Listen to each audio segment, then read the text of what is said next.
Buenos días a todos.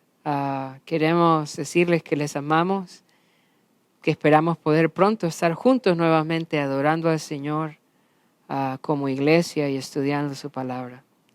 El día de hoy vamos a continuar con nuestro estudio en Primera de Tesalonicenses, capítulo 4 del versículo 13 al versículo 18. Antes de entrar en el texto de hoy vamos a tomar un tiempo para orar y vamos a entregar en las manos del Señor nuestro tiempo de estudio. Amado Señor, te doy gracias porque podemos estudiar tu palabra, porque podemos meditar en tus promesas que nos dan ánimo, nos dan esperanza. Oro, Señor, por cada hermano que está viendo este programa, Señor, que tú puedas, Señor, obrar en ellos a través de tu palabra, que conforme a tu gran misericordia y tu gran bondad puedas edificar tu iglesia, Señor. Dirige nuestros pensamientos a ti. Anímanos, Señor, con estas promesas maravillosas de tu venida y que como iglesia, Señor, podamos estar siempre esperándote de la manera que tú deseas, Señor. Usa este texto esa mañana. En el nombre de Jesús oramos. Amén y amén. Como les decía, vamos a estudiar 1 Tesalonicenses capítulo 4, del versículo 13 al versículo 18. He titulado el tema de esta mañana, Esperanza en su venida. Cuando analizamos la primera carta a los tesalonicenses, nos vamos a dar cuenta de que el apóstol tenía dos cosas en mente. La primera era preparar a los hermanos para que pudieran esperar al Señor de la manera correcta. Sin duda los hermanos tesalonicenses esperaban al Señor, pero Pablo no solo quería que esperaran al Señor, sino que pudieran esperar al Señor de la manera correcta. La primera tiene que ver con la santidad. Debemos estar buscando constantemente la santidad. La segunda cosa que debemos estar haciendo es amándonos, creciendo en amor, sobreabundando en amor. Y la tercera cosa que debemos de hacer mientras el Señor viene es trabajando duro, de tal manera que las personas puedan ver en nosotros un ejemplo de una vida cristiana, como personas diligentes, personas esforzadas, sabias, que trabajan duro, ¿verdad? Esta es la forma en cómo el Señor quiere que le esperemos. Ahora, del versículo 13 al versículo 18, Pablo va a hablarnos acerca de detalles de cómo será la venida del Señor. Entonces, no de una manera de pronto doctrinal como en 1 Corintios capítulo 15, uno puede ver una larga disertación doctrinal y detallada de cómo será la resurrección, sino más bien de una forma pastoral.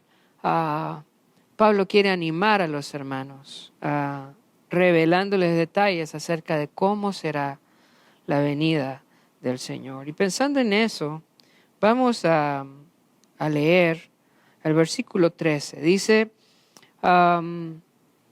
tampoco queremos, hermanos, que ignoréis acerca de los que duermen, para que no os entristezcáis como los otros que no tienen esperanza. En este texto podemos ver que los hermanos de Tesalónica se amaban mucho. Y una de las cosas que tenían en común es que esperaban todos el momento en que el Señor iba a descender y los iba a llamar hacia Él. Pablo les había enseñado que Jesús iba a regresar por los suyos y que iba a ser un momento maravilloso. Así que desde entonces la iglesia vivía cada día esperando al Señor, esperándolo. Sin embargo, no entendían mucho acerca de cómo iba a ser la venida del Señor y qué iba a pasar también con los hermanos que muriesen antes de que el Señor regresase. Así que Pablo va a explicarles un poco acerca de qué pasa con los hermanos que mueren antes de la venida del Señor. Dice, tampoco queremos, hermanos, que ignoréis acerca de los que duermen, para que no os entristezcáis como los otros que no tienen esperanza. Pablo quería que no ignoraran los detalles acerca de lo que iba a pasar con los hermanos que habían muerto antes de la venida del Señor. Y la razón era para que no estuvieran tristes. En la mente de la gente de Tesalónica había que estar vivo cuando el Señor regresara para poder disfrutar de ese momento. Y el hecho de los hermanos, que los hermanos murieran antes de ese momento, realmente era algo trágico para ellos. Ellos pensaban que habían perdido el momento más importante de la vida, que no iban a poder presenciar ese momento del regreso del Señor, que se lo iban a perder. Y eso les causaba gran tristeza cuando un hermano moría, porque ellos pensaban, wow, este hermano tan especial, cuánto lo amamos, y no va a poder presenciar la venida, el regreso del Señor. Y eso les causaba mucha, mucha tristeza. Ahora Pablo va a explicar qué es lo que pasa con los hermanos que mueren en el Señor. Y usa la palabra que duermen. Esta palabra no es un invento del apóstol Pablo. Esa palabra fue usada también por el Señor en diferentes ocasiones para describir, por ejemplo, la muerte de Lázaro. Cuando le anunciaron a Jesús que Lázaro había muerto, él le dijo a sus discípulos que Lázaro estaba dormido, porque para Jesús la muerte de los santos funciona de una manera diferente. Así que este término de llamar a los creyentes o a los hijos de Dios, a los que han confiado en Cristo como personas que duermen, no es nuevo, sino más bien es un término muy usado por el Señor. También se describe en los evangelios cuando resucitaron en la muerte del Señor Jesucristo, resucitaron los santos que habían dormido, dice la palabra. Entonces, a llamar a los muertos en Cristo, personas dormidas, esto es muy común en la Escritura. Y es que es una realidad. Cuando una persona muere en Cristo, hermanos, no hace más que descansar. No es más que ir a dormir. El cuerpo duerme y el espíritu va con el Señor. El espíritu está con Cristo, pero su cuerpo descansa hasta la segunda venida del Señor. Una de las palabras muy comunes en nuestro lenguaje es cementerio. Y erróneamente pensamos que la palabra cementerio viene de cemento, pero no. La palabra cementerio viene del griego dormitorio, de una palabra griega que significa dormitorio, donde llevamos a la gente que duerme. Así que cuando nosotros llevamos a un hermano al cementerio, lo llevamos a su dormitorio por mientras regresa el Señor. Pablo quería contarle a los hermanos qué pasa con los hermanos que mueren antes de la venida del Señor. Dice, para que no se entristezcan como los que no tienen esperanza. Hay dos grupos de personas, hermanos, los que tienen esperanza y los que no. Y nosotros los creyentes somos personas que tenemos esperanza. Tenemos la promesa que el Señor va a regresar. Y de esa esperanza Pablo quiere escribirles a los hermanos en Tesalónica. Ahora, esta esperanza va a cambiar la forma en cómo nosotros nos comportamos en nuestros funerales. Pablo está diciendo, ¿sabes? Cuando nosotros despedimos a alguno de nuestros hermanos en un funeral, no lo hacemos como las personas que no tienen esperanza. Realmente el funeral de un creyente debe ser radicalmente diferente al funeral de un no creyente. Porque el creyente despide a su hermano, pero lo despide de manera momentánea. Es un hasta luego.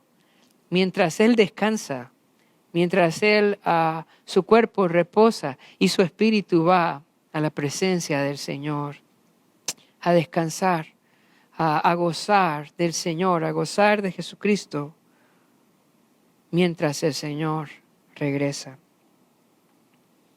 Así que Él les va a hablar de los detalles del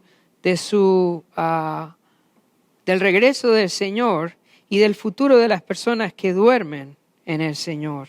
Ahora, en el versículo 14 dice, porque si creemos que Jesús murió y resucitó, así también traerá Dios con Jesús a los que durmieron en Él. En el versículo 14, Pablo va a explicarles por qué nosotros tenemos esperanza, va a explicarles por qué los muertos en Cristo solo duermen. Y la razón está en el Evangelio mismo.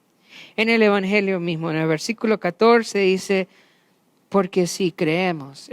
Si creemos no tiene una función condicional en este contexto, sino más bien una secuencia lógica. Lo que está diciendo es, si usted cree que Jesús murió, primeramente, si usted cree que Jesús murió, como dice 1 Corintios capítulo 15, por sus pecados, entonces usted ha sido justificado por la fe en el sacrificio de Jesús.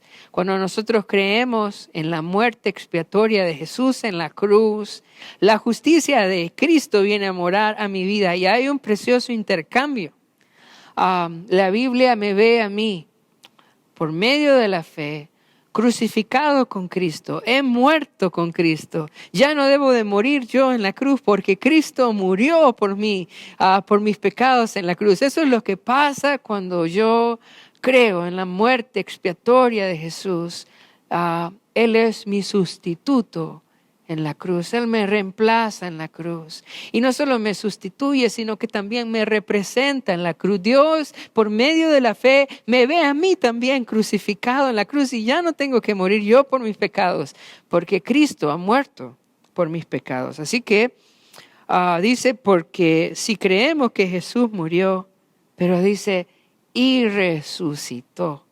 El Evangelio no es solamente que Jesús murió de manera expiatoria por mis pecados, sino también el Evangelio es que Jesús resucitó de la muerte. Y si yo creo que Jesús resucitó de la muerte, también creo que el sacrificio de Jesús fue aceptado por Dios. Que Jesús realmente es el Señor, que Jesús realmente es el Salvador. ¿Cuál es la evidencia de que Jesús verdaderamente es el Salvador del mundo? No es el hecho de que haya muerto por nosotros.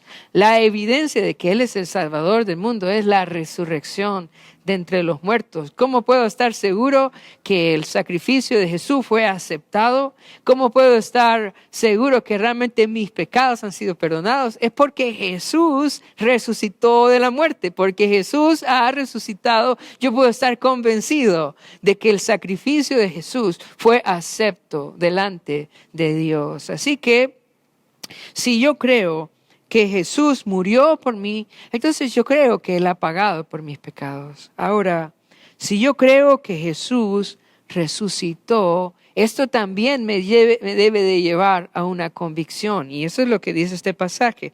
Porque si creemos que Jesús murió y resucitó, dice, así también traerá Dios con Jesús a los que durmieron en Él.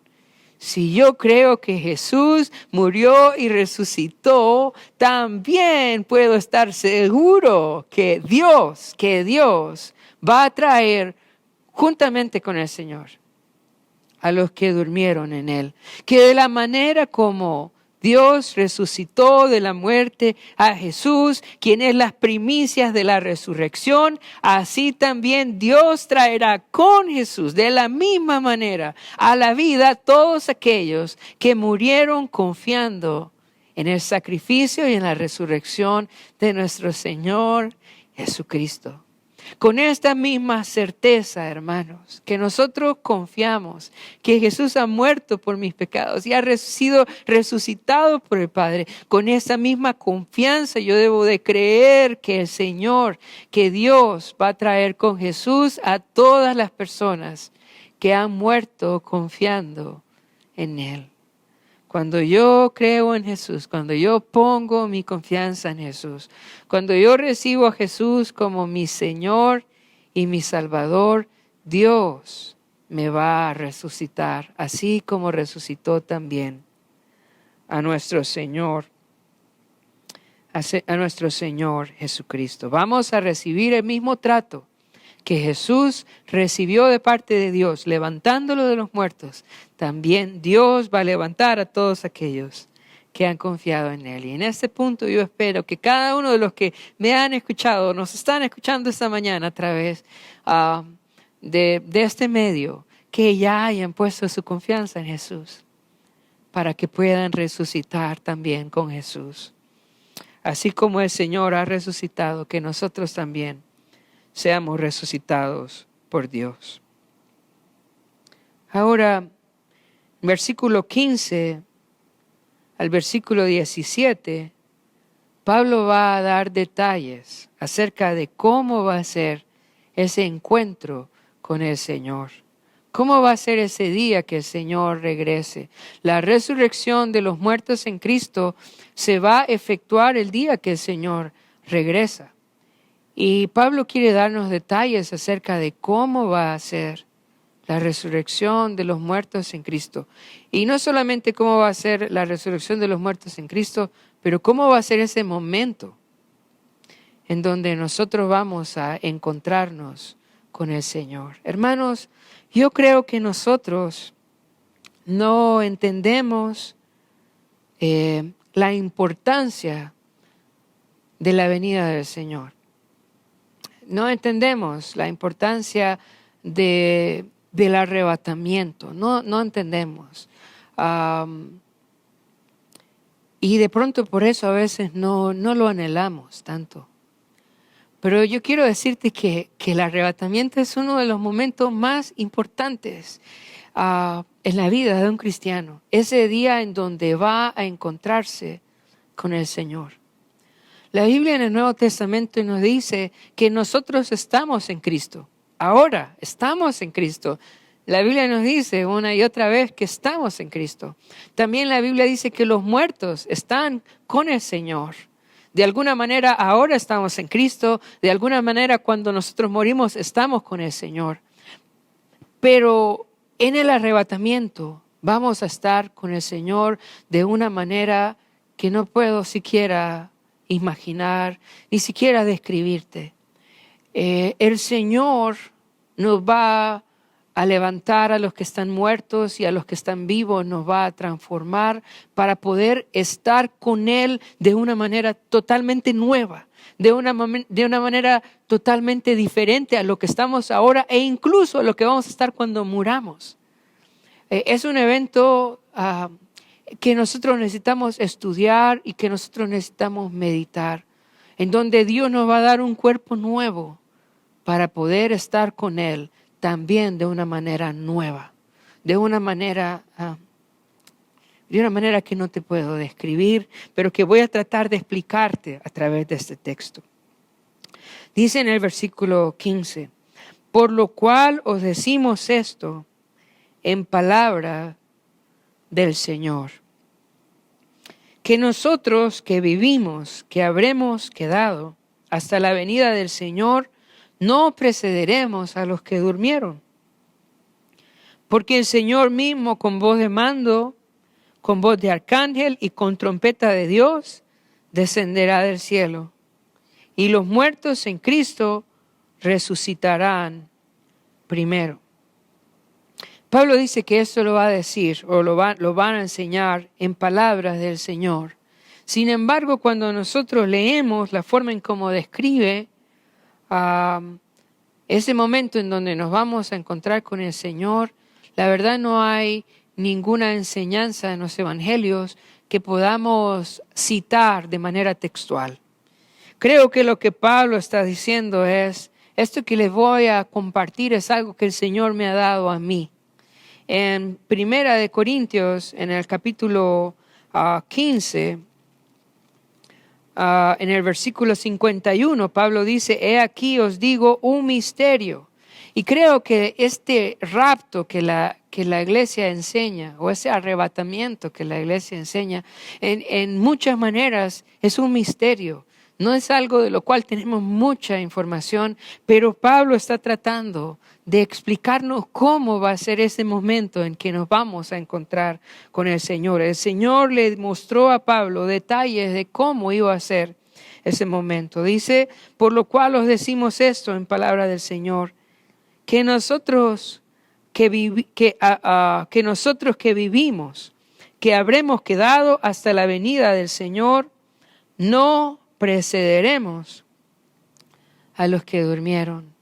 Si usted ve en el versículo 15, hay dos grupos de creyentes que van a gozar de ese día maravilloso en que el Señor va a regresar. Dos grupos de creyentes. El primer grupo de creyentes es los que estemos vivos. Y Pablo se incluye en ese grupo. Los que estemos, dice que nosotros que vivimos en este grupo, los que van a estar vivos, cuando el Señor regrese va a haber un grupo de hermanos que van a estar vivos. Y Pablo se incluye en ese grupo. Sin duda Pablo esperaba, al igual que los hermanos de Tesalónica, al Señor. Y él esperaba poder estar vivo en este tiempo, en este momento. Primera de Tesalonicenses es una de las primeras cartas que escribe el apóstol Pablo. Y en este tiempo, en este momento, Pablo tenía la esperanza y el deseo de poder encontrar al Señor vivo sin tener que haber muerto. Él estaba confiando que el Señor iba a regresar. Ahora, ese es el primer grupo, los que están vivos. Ahora, ¿cuál es el segundo grupo? El segundo grupo es los que durmieron. Hay dos grupos de creyentes, como les decía, que van a presenciar el regreso del Señor. Los que están vivos, pero también los que están durmiendo. Ahora, es interesante la forma en cómo Pablo describe a los que viven, a los que han quedado. Dice, nosotros que vivimos, los que habremos quedado. Ese verbo de haber quedado es pasivo.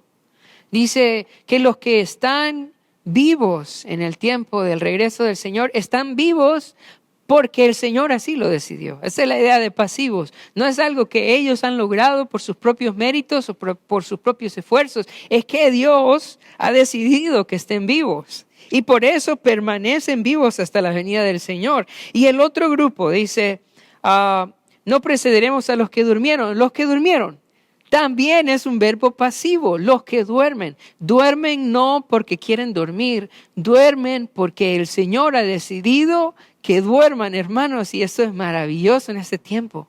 ¿Sabes? Si nosotros vivimos hasta la venida del Señor, ¿sabes por qué es? Porque el Señor lo ha decidido así. Si nosotros dormimos antes de la venida del Señor, ¿sabes por qué es? Es porque el Señor lo ha decidido. Así es Él quien nos hace vivir y es Él también quien nos hace dormir. Es Él. ¿Sabes? Eso me da mucha paz. No debemos de tener miedo de esta enfermedad que está pasando hoy por el mundo. Porque si vivimos, vivimos porque Él nos sostiene. Y algo maravilloso también quiero que pienses, que si dormimos es porque el Señor nos ha dormido. Es Él quien nos ha llevado a descansar. En mi casa tenemos ahorita un bebé de 4 meses. ¿Y sabes qué? A veces lo arrullamos para que duerma. Y cuando el Señor lleva a su presencia a uno de nuestros hermanos, ¿sabes? No va a la presencia del Señor porque se enfermó o porque tuvo un accidente o porque el diablo le quitó su vida. ¿Sabes por qué un hermano duerme? Es porque el Señor lo arrulló para que duerma. Nuestra vida y nuestra muerte, hermanos, están en las manos de nuestro Señor Jesucristo. Y no tenemos nada que temer, ni a la vida, ni a la muerte tampoco, porque vivimos o morimos por el designio de su santa voluntad. Y en ambos casos, ninguno, ni el que vive ni el que duerme, va a perderse nada de ese momento maravilloso cuando el Señor regrese.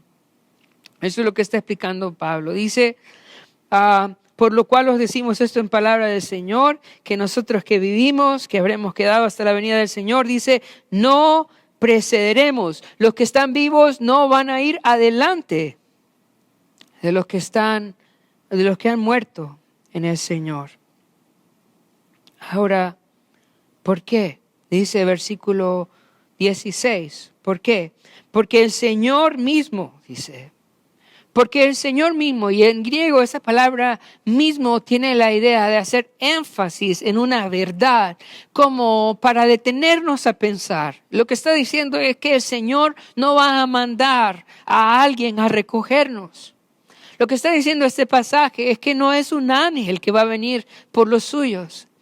El Señor no va a mandar a nadie, ni a un profeta, ni a un emisario. Dice el Señor mismo. Hermanos, ese es Jesús, a quien nosotros amamos sin conocerle, a quien nosotros queremos ver, de quien nosotros predicamos, de quien nosotros estudiamos, a quien nosotros alabamos. Ese Jesús va a venir por nosotros, va a venir a recogernos, no va a mandar a nadie, Él mismo va a venir por nosotros. Dice, porque el Señor mismo, Él va a venir por nosotros. Dice, con voz de mando. Con voz de mando. Y esa palabra voz en griego es la idea de una declaración que hace un general en el ejército. El Señor va a venir con esta voz de mando, de gobierno, a llamar a los suyos con voz de mando. Ahora dice, con voz de arcángel. ¿Y qué significa esto, con voz de arcángel? Bueno, cuando nosotros leemos la palabra con, muchas veces lo relacionamos como si Jesús va a hablar con voz de arcángel. Pero creo que la idea con acá es diferente. La palabra que se usa acá con también tiene la idea de en medio de o alrededor de. El Señor mismo va a venir con voz de mando, pero no solamente con voz de mando, sino que también con Él va a venir también voz de arcángel, acompañándole a Él. Van a venir los arcángeles con Él a recibirnos. Y no solamente arcángel, sino dice con trompeta de Dios, con trompeta de Dios. Cuando el Señor venga, entonces va a venir con esta voz de mando, como el ejército, va a venir acompañado de los arcángeles. Y los arcángeles son en la estructura angelical, ¿verdad? Los que tienen mayor autoridad. En el Nuevo Testamento conocemos acerca de Miguel, el arcángel Miguel. Va a venir entonces con arcángel, de pronto viene Miguel con él. Y luego dice, con trompeta de Dios. Y Dios también en ese día va a tocar trompeta. La trompeta tiene un valor escatológico, un valor profético. Lo vamos a ver mucho en las profecías, la trompeta. Y la trompeta en el Antiguo Testamento se usaba de diferentes maneras. Por un lado, la trompeta se usaba para dar indicaciones en cuanto a la guerra, para atacar a los enemigos. Pero también la trompeta se usaba para congregar a los santos, para congregar al pueblo de Dios. Y creo que este es el sentido con el cual se usa acá. El Señor viene con voz de mando. Yo pienso cuando el Señor le dijo a Lázaro, Lázaro, ven fuera, con voz de mando. ¿Y qué hizo Lázaro? Lázaro resucitó de la muerte. ¿Sabes? El Señor va a resucitar con voz de mando y va a haber voces. Esa palabra voces, voz de arcángel, es la palabra foné, que también significa clamor o que también puede ser alabanza de los ángeles. Y también dice trompeta de Dios, es Dios reuniendo a los que han confiado en Cristo Jesús, a los que han creído en el Evangelio. Y luego dice, descenderá del cielo. Y dice, y los muertos en Cristo resucitarán primero. Ok, quiero hablarte un poco de esa palabra resucitarán, que se traduce acá en Reina Valera, resucitarán. Esa palabra resucitarán en griego es una palabra compuesta, tiene dos palabras. Una es nuevamente y la otra es ponerse en pie. Los muertos en Cristo van a ponerse en pie nuevamente. Piensa poco en nuestros hermanos que han muerto, que han estado enfermos, que han estado postrados, que han estado en silla de ruedas. Piensa en todos ellos. ¿Y sabes qué dice acá?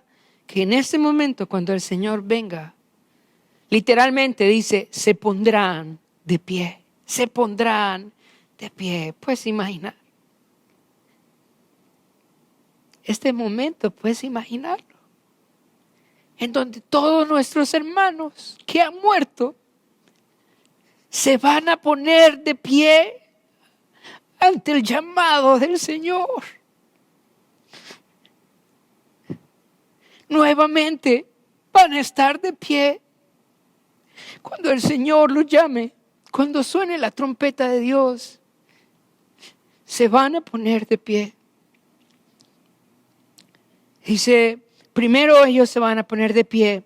Ahora, cuando dice primero, hay que tener cuidado porque realmente todo eso está pasando de una manera simultánea. Tampoco significa que ellos van a encontrarse con el Señor, sino que primero que nosotros, los que vivimos. Y ya estoy como Pablo diciendo que yo voy a estar. Cuando el Señor venga, pues yo lo espero hoy.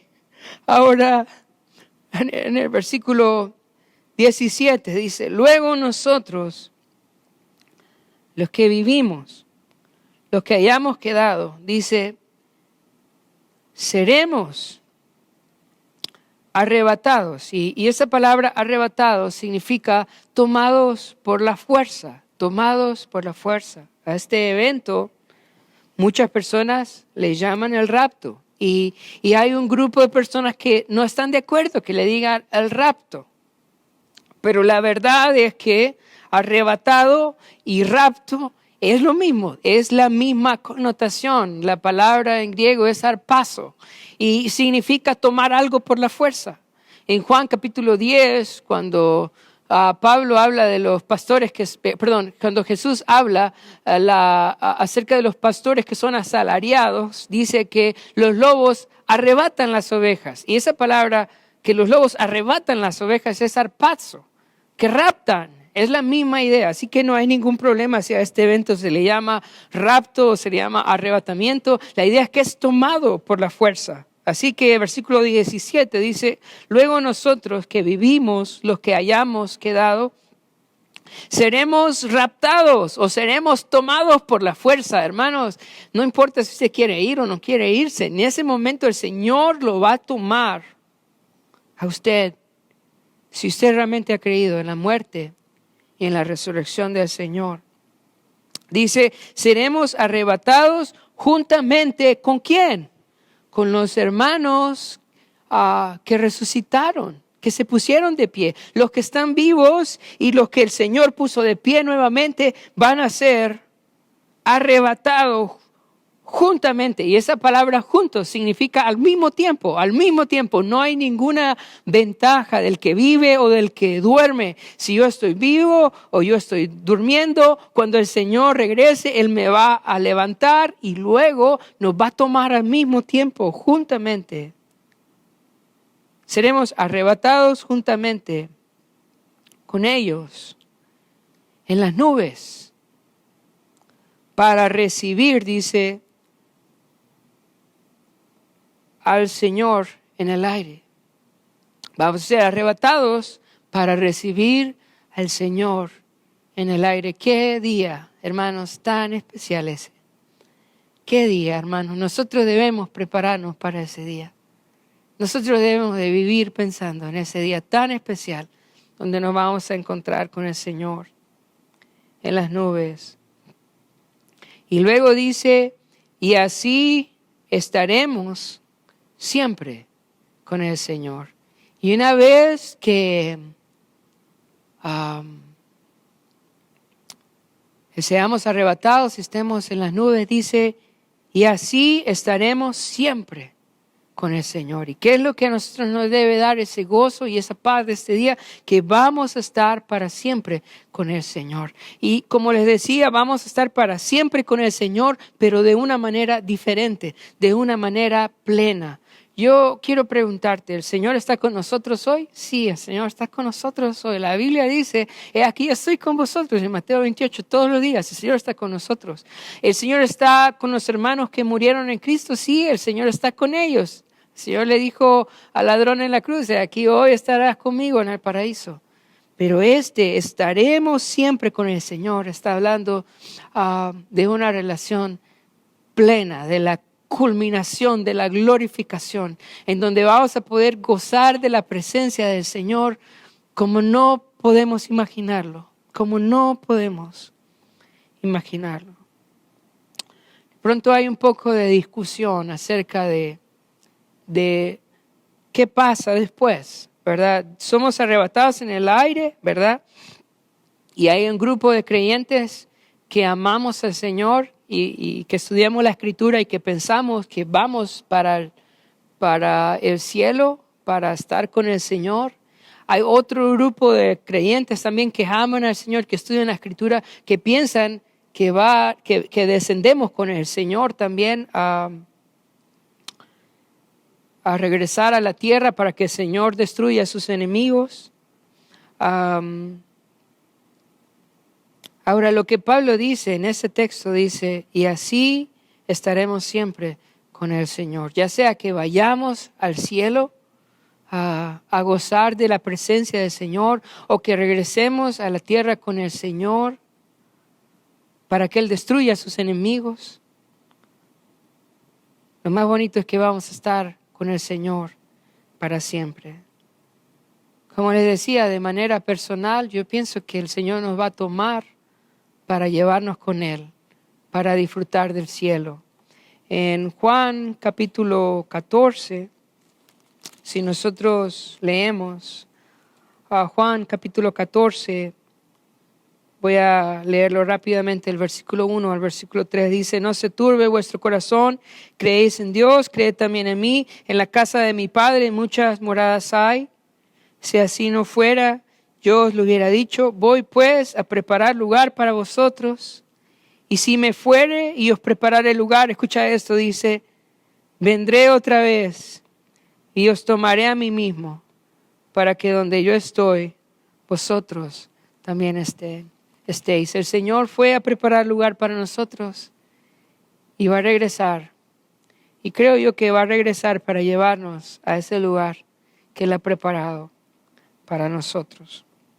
Ahora en el capítulo 5 da un poco de detalle en cuanto a cuándo va a pasar esto, cuándo va a pasar esto. Así que si usted quiere saber cuándo, tener una idea de cuándo va a pasar esto, quiero animarlo a conectarse la próxima semana, donde vamos a estudiar el capítulo 5. Ahora, día de hoy vamos a ver un versículo más, versículo 18. Dice, por tanto, alentaos los unos a los otros con estas palabras. ¿Cuál es el propósito por el cual Pablo revela estas verdades acerca de el arrebatamiento, de estos detalles acerca de nuestro encuentro con el Señor? ¿Para qué Pablo quiere enseñar esto? ¿Por qué no quiere que ignoren acerca de nuestro encuentro con el Señor? Para que podamos animarnos los unos a los otros con estas palabras. Yo quiero decirte que pronto el momento más difícil en la vida de una persona es cuando mueren sus seres queridos, sus hijos, sus hermanos, sus padres, personas que amaban, personas que conocían al Señor, pero que el Señor llevó a su presencia. Son los momentos más difíciles. Momentos en los cuales nosotros no sabemos ni qué hacer, ni qué decir. Como pastor, a mí, al ver el dolor de los hermanos, se me destroza a veces el corazón, tanto que me quedo sin palabras. ¿Qué decir? ¿Qué hacer ante tanto dolor al ver sus corazones quebrados? Sin embargo, el Señor nos ha dejado este texto acá para que nosotros, en estos tiempos de quebrantamiento, en estos tiempos de dolor, podamos animarnos los unos a los otros. ¿Qué debemos de decirle a una persona que sufre o que está quebrantada por la pérdida de un ser querido, de un hermano en Cristo que de pronto ha perdido a alguien de su familia, alguien a quien amaba, que era creyente. ¿Qué debo de hacer? Debo alentarlo con estas palabras, con estas palabras. Todavía hay un enemigo que nosotros tenemos, y es la muerte. Es horrible la muerte, es horrible, es algo espantoso. Pero ante la muerte el Señor nos ha dejado estas promesas para que nosotros podamos alentarnos unos a otros con esas palabras. Esa palabra alentarse, en griego también significa auxiliarse, ayudarse. Tiene la idea de restaurar, tiene la idea de sanar. Cuando vemos a un hermano que está quebrantado ante una situación así, debemos recordarle esta esperanza que nosotros tenemos en la venida del Señor. Para terminar, tengo algunas conclusiones y la primera es que debemos siempre estar recordando las promesas del Señor. Debemos estudiar y debemos recordar esas promesas que tenemos del Señor. Esto nos anima cada día en medio de las pruebas. El Señor va a regresar por nosotros. También, al igual que Dios levantó a Jesús de la muerte, Dios levantará a todos los que confiamos en Él. Si usted ha confiado en el Señor, créame, no hay nada que temer. El Señor, como levantó a Jesús entre los muertos, también los levantará a usted.